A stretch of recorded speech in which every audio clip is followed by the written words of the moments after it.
Welcome to the Let's Talk About Talking podcast with your host, Adrienne Fuller, language and communications expert for kids of all ages. On this podcast, we talk about speech, language, and all things happening with your child, giving you specific tactical information you can use to help your kids talk, listen, and thrive in their academic journey. Hi there, guys. How's it going? Well, my name is Adrienne Fuller, Miss A, the SLP, and I am so glad that you are with me tonight. I have a very, very special guest joining me today as we bring her on up. And I wanted just to say, I hope you're having a wonderful day. I always like to talk to my parents and my therapists and say, hey, parents, you are doing a great job and you're absolutely the best thing for your child. And so it is my pleasure this evening to talk to Claudia Davison.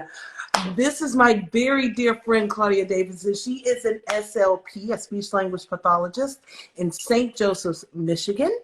And her practice is called All Things Speech Therapy. And the thing about Claudia is she is amazing with all things to me. Now, all things articulation, or like sound production, school-age kids, and recently she started doing a lot with thumb sucking. So I was hoping to talk to her about that tonight. So hi, Claudia, how's it going? Hi, darling. How are you? It is so good to see you. Oh my gosh, it is so good to see you. Like, your hair is all grown out now. You've got a son that's married. So many life things have happened. How have you been? It's been good. Keeping busy. You know, we always keep busy, right? But We do. yeah. But life is good. We have now 2 kids married off. So I have 2 daughters-in-law now, and it's the best. It's absolutely the best. That is so. I saw the pictures and they looked amazing. And congratulations. And I know you're like the best mother-in-law ever. It's easy when you have sweet girls like I do as my daughters-in-law. So I wish that for everybody. You see, you guys? You see how sweet she is? And you know what? It's this time of year where I find in my practice, parents are becoming more aware of any issues their children are having. Like, this is like the first quarter has passed, grading periods passed. Also, if they're in pre-K, that first round of assessments are done.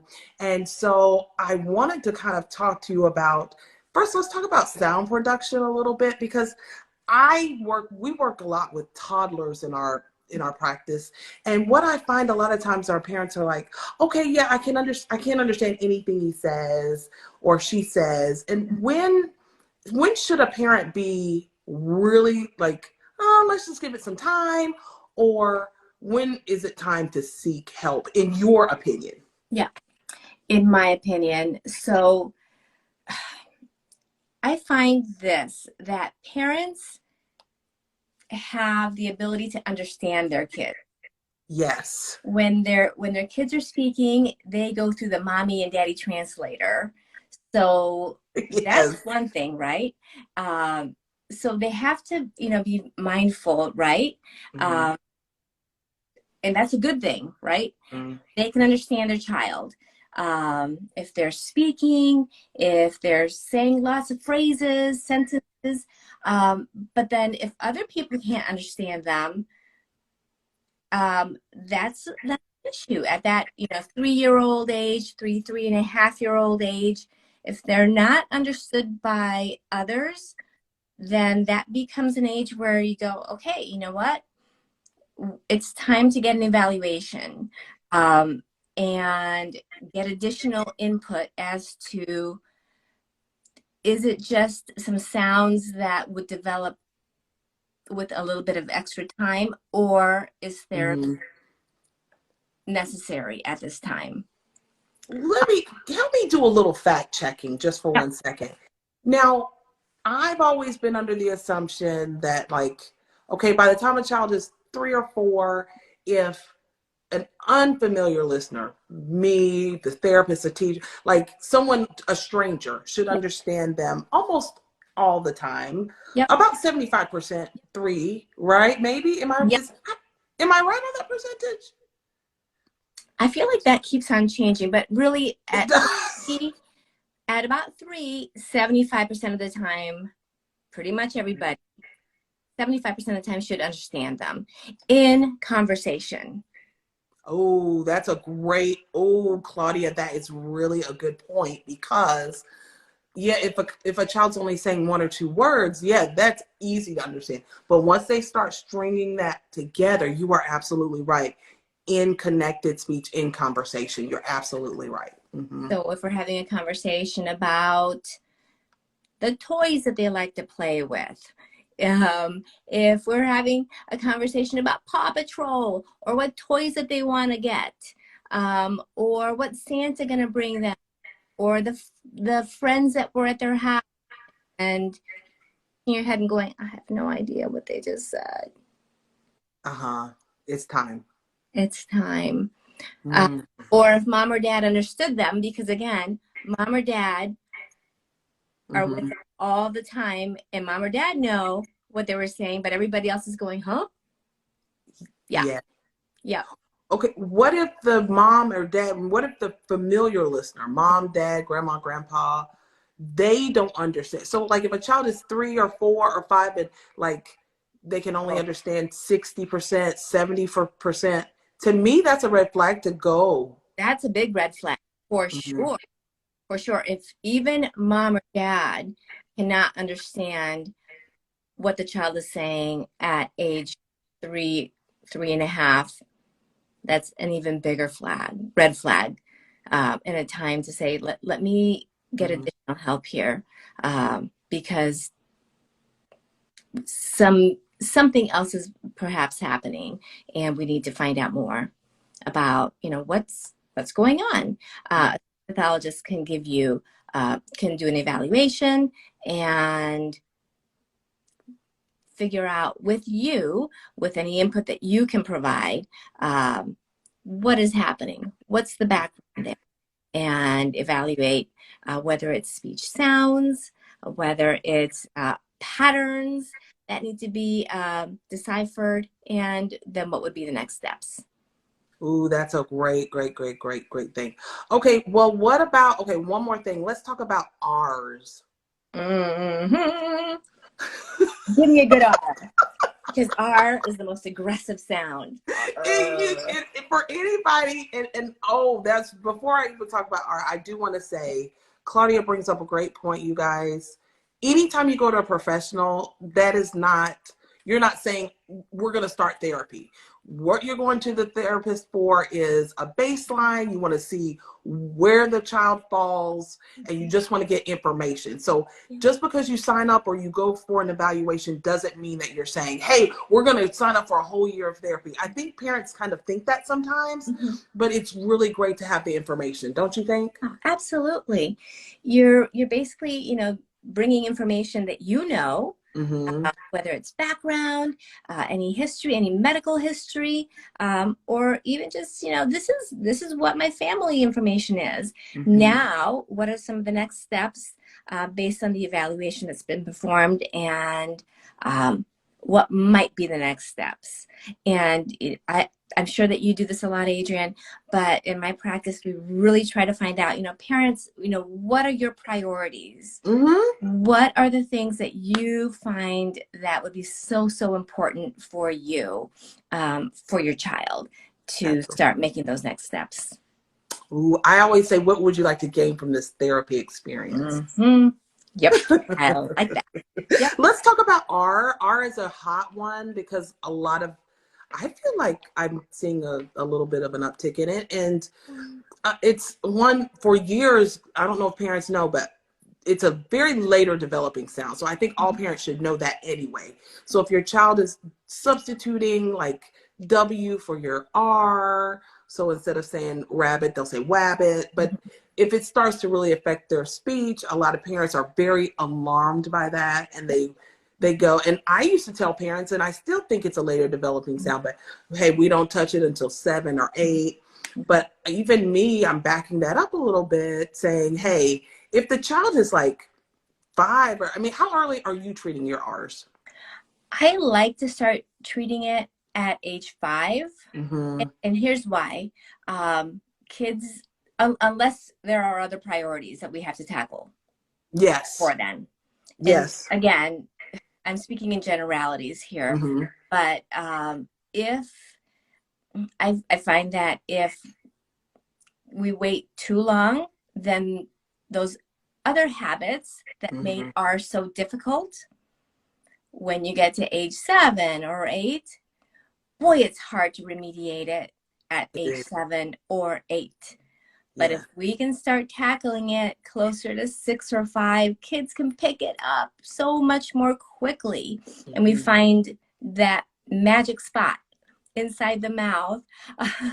Or where is it? Where's my tongue supposed to move? Where can I find it? And sometimes we find just that magic spot. Mm-hmm. Because here's what's hard about R. It's not just one sound. Nope. It's a bunch of sounds, Mom and Dad.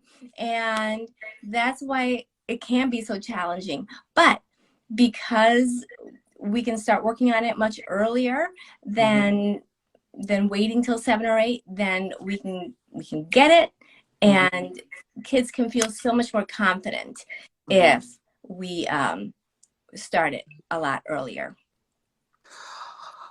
I do want to mention that often when I was in the schools, parents would say things like, they can't say their L and their R's, and I think they need therapy in the schools.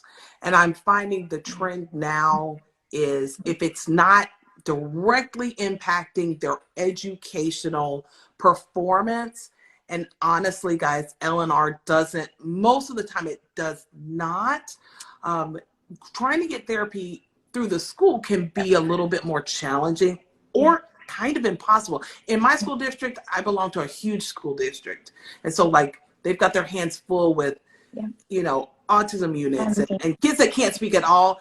Every kid deserves what they deserve. I'm not saying one is more important, but I'm saying often I want parents to consider going the private route. After school visits to a therapist like yourself that treats that in an office or virtually. And can you speak about that a little bit, maybe, and even like the private pay aspect? So to me, Claudia Davison is like the whisperer of super bills, insurance kinds of things. So can you just speak to your specific experience with out-of-pocket costs? Well, here's the thing, you know, you're absolutely right. In your area in Florida, probably the school district may not tackle it unless the child is a lot older. Am I? Yes. Right? In our area in Michigan, every district is a little bit different. They are. Yeah. But unless they have a lot of speech sound errors, they may not tackle the R until the child is a lot older, and unless socially impacted, they're being bullied, perhaps because of that R, a lot older. And again, my suggestion is, parents, if you could address it when the child is younger, if you can take care of it sooner, and if you can afford it, find a way to tackle it when the child is younger. If they're having difficulty, sometimes we can do it in the summertime with an intensive. That's an option. Or after school. Sometimes some insurances will cover the services, and I have found that some insurances do cover the services. If the insurances do not cover it, seek a therapist in a private practice like my own, or others. There are plenty of other therapists who will work with you, and you can pay them privately if they are skilled in that. aggressive R. It is. And take care of that, and find a way to really tackle that so that your child does not have to deal with that tricky R later on. So yeah, I'd be happy to answer questions. I know that Adrienne, you would also, Absolutely. you have questions, send me a DM, send me a Facebook message, email me. I would be more than happy to answer any individual questions. Absolutely. Wow. Okay, last question is about thumb sucking. Can you give us any thoughts on that, Claudia? Okay, I sure will. And I'll tell you, this one's a tricky one. It because, is. There are some families that I work with that they tell me this child was sucking their thumb in utero. You could see it in the ultrasound. And thumb sucking and or pacifier usage, there's a purpose to it. When the child is an infant, it is calming, it is soothing, and it helps the child to regulate. And it is so important for the child to be able to do that, to be able to regulate him or herself as an infant. And where possible, mom and dad help the child to learn to self-regulate without the thumb. Beyond, once they get beyond that, 8, 10, 12-month-old period.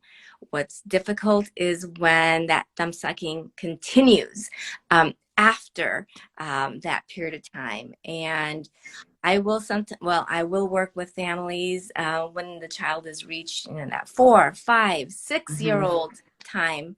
And what we often see is that the child will have an open bite. That bite is really affected, which creates significant expense because of orthodontia. And something that folks don't often think about is that the roof of your mouth is the floor of your nose. All right? Yeah. So as your thumb is pushing up, up, up, it is impacting how you breathe, right? Oh, I never thought of that, Claudia. It impacts how well you can breathe. It impacts your tongue position inside your mouth, because your mouth is becoming more and more accustomed to being down and forward. And so that long-lasting habit can change our face position over time. And it really can cause so many difficulties over time. One more thing, kids can, for whatever reason, over time, because that thumb has been up in that palate, has been filling a need. Because I'm not sure if you have ever thought about this, but when you wake up at night, where is your tongue? Is it up in the roof of your mouth? I'm not sure. I'm going to give you a little assignment, but if you are by chance you're rolling over at night and you wake up, where's your tongue? Is it up in that? Up in your palate? And that's where it's supposed to be. And that's the healthiest place for it to be. But a lot of times that thumb is up in there, and by being up there, it's causing sort of a serotonin burst for the kids. So anyway, we need to find a replacement for that, and helping the kids learn to have that new, better tongue position for that tongue up in that palate. So all that to say, having a healthier tongue position. I do have a thumb sucking elimination program that makes sure that the kids feel empowered. They feel that they are happy, they are excited, and they are ready for that new end where we are like no longer needing that thumb. So anyway, I'm not sure if you have any questions about that, but I love that thumb sucking elimination program. I'm just going to say one thing. Yep. That can also mean those 2 middle fingers too. I know my niece sucked her middle fingers for, I mean, a really long time. It was very calming to her. Absolutely. And so okay. I just find that I'm a speech therapist, but I never thought of that. It can affect your whole, like the way your tongue rests. Often it can, oh gosh, yeah. So if that's happening, seeking outside help is really a thing and really doable. Absolutely. Absolutely. Once the child is age 4 and above, that way they have that ability to think through, I can make a choice, and I'm making that choice to